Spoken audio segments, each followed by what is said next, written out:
Back now to an update on a story we have been following for years. At the peak 5 years ago, there were nearly 8,000 untested rape kits from cases throughout Nevada. Well, then Attorney General Adam Laxalt created the Sexual Assault Kit Initiative to test those. Janae Ryan found out what it will take to clear the cases in this report. I just got new numbers from Attorney General Aaron Ford's office into our newsroom. Here's a look at them for you. Statewide, 48 warrants have been issued because of tested rape kits. 37 people have been arrested.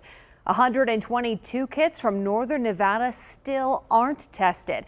And I wanted to know why. And during my hunt for answers, I learned that this old backlog is creating a new backup of 600 kits from current cases. A DNA profile was developed from body swabs from the victim. Lisa Smith-Rome supervises the lab at the Washoe County Sheriff's Office. It was definitely a daunting task when we first started.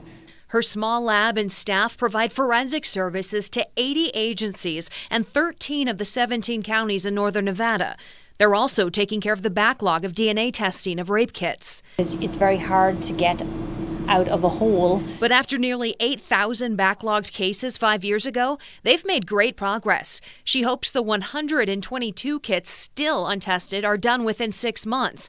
100 of those are from the Reno Police Department. I review the cases and I get the lab results and I do a lot of this stuff. RPD Sex Crimes Detective Barbara Armitage says the 900 tested kits from them have led to 1 arrest, and she expects more. We're actually working on some other cases right now and getting ready to refer some to prosecution. Some have already been referred. She says the detectives work on the backlog cases on top of their regular workload.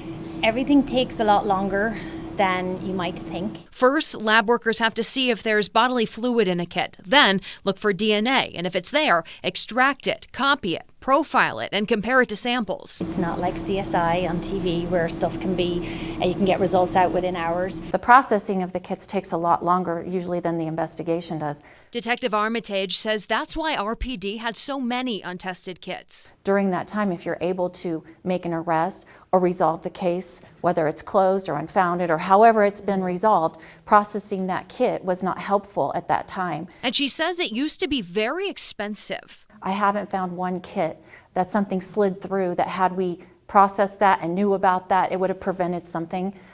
Still, now every kit gets tested.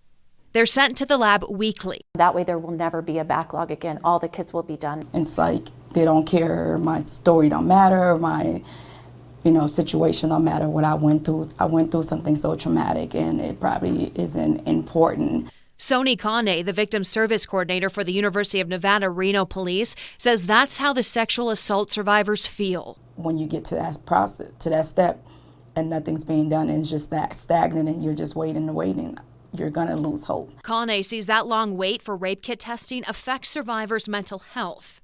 Depression, anxiety, PTSD, lack of sleep.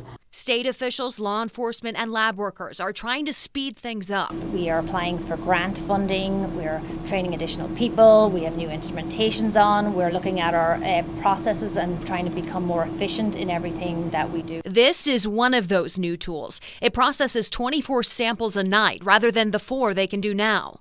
Smith-Rome predicts this will all get them caught up within the next year or 2.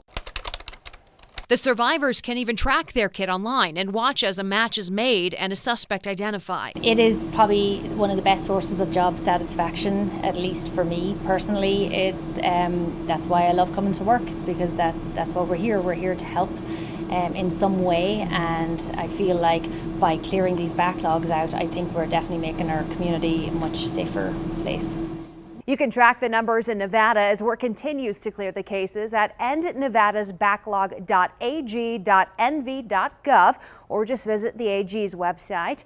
And if you're assaulted or you have been in the past and you want help, call the Sexual Assault Hotline. Their number is 775-221-7600 or visit cssnv.org.